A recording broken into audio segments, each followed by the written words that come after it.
Mudit is going to be speaking about the EODS, which is the Ease of Doing Science Index. EODS is an index developed by Fast India to measure the efficiency of procedures around science funding and execution in India. Mudit, over to you. About a piece of work which we believe brings together three very important parts of the work that FAST is doing. It's built on a survey, so there's a lot of engagement with scientists and engineers. I'll just wait till the screen comes up. So it's engagement. It's creating public goods. We are trying to put together and publish an index which will provide a measure of the various parts of the scientific endeavor, as well as deep analysis built on that data. And these three parts put together all the various kinds of work that we're doing, which is engagement, analysis, as well as creating public goods in the scientific space.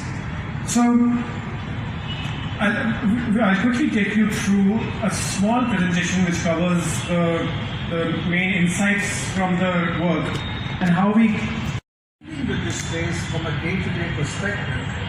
They are caught up with the urgent and don't often have time to address the important.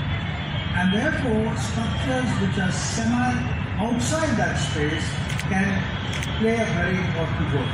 And particularly, people who serve as honest brokers who are not, getting paid for doing a service but who are performing a very important community service have a very important role. That's the role. But what is going well, what is not, how can we all as citizens help the impact of schemes much better across the spectrum is a problem which relates to science and technology in helping the implementation process. That's one of them. The second aspect is policy, and policy development comes with seeing the active impact of these kinds of approaches nationally and internationally, looking at the needs of one's citizens, looking at global needs and seeing how that can be done. And again, the framing of policy needs to be looked at not only from the context of immediate needs, but from environmental needs and broader long-term impact needs. And again, the third aspect are our institutions. Institutions, our science and technology institutions have grown, but the fundamental challenge we have is 90% of our research funds go to 10% of our institutions, and 90% of our students go to places where 10% of our funds go. So how do we change the situation? How do we instill and stimulate a situation where through collaboration and so let me take it from where Vijay left, right, with the background he gave, both the global and the Indian background, as to why we started FAST, and give you a few examples of the areas which Vijay talked about around policy, programs, what is the kind of work we are doing. So FAST came in around 18 months back when I and Ashish got together to start this organization. It's still a small organization. We are a 10 to 12 people team who's very, very focused on what we say is that making India a top 3 science and tech nation. Right? So Indian science and technology ecosystem is thriving. It's a very, very vast ecosystem. It's thriving, and you'll see it unfold over the next few days. But the question we are asking is that how do we make it better and how do we make it best, right? And what does it really mean, when I say top 3 S&T nation, right? Top 3 science and tech nation. Let me give you a couple of examples to make the point, right? So, there are things like deep learning, which have Yes, but there are certain things which no chef would like to reveal what those secret ingredients are. However, we at HPS are going forward for the next 25 years with our Vision 2050, where we have a very audacious goal of going and reaching for the stars.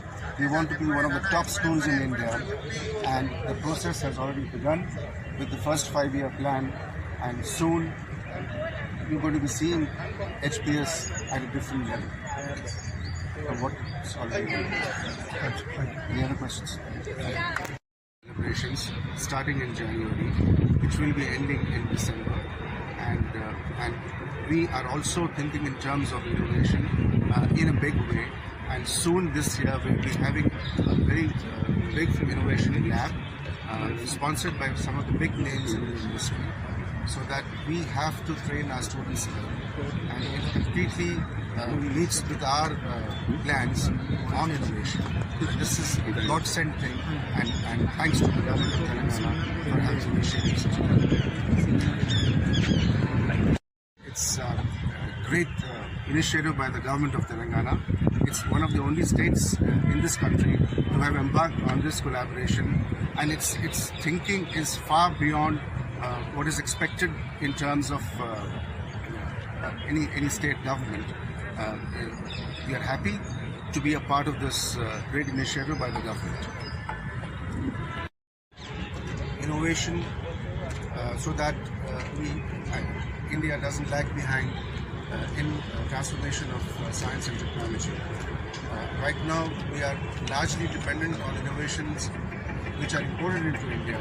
So this needs to change, so that not only does India have its own R&D and science and industry, but also the fact that it's going to increase and enhance and sweeten our economy even further.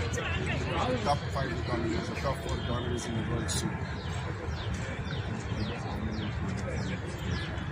We are expecting about 10,000 students to participate in this 2-day program in various workshops, and this has to start young, and therefore it's very important that it's inculcated right now rather than later in life. The government of Telangana will be giving this education. To reduce the inertia that we have in science and technology at the moment, they want to have a quantum leap in the economy of India by encouraging startups, so that we don't have to depend on technology which is imported, and we have our own technology to kickstart the development in science and technology. And the reason that we are lagging behind in this is because there aren't many startups in India as of now, and they are going to be the catalyst for this development. So what kind of programs will be 2 days, next 2 days? They're going to be having workshops and basically imbibing and inculcating a culture for startups, for innovation, so that India is prepared for the next 25-30 years. Thank you.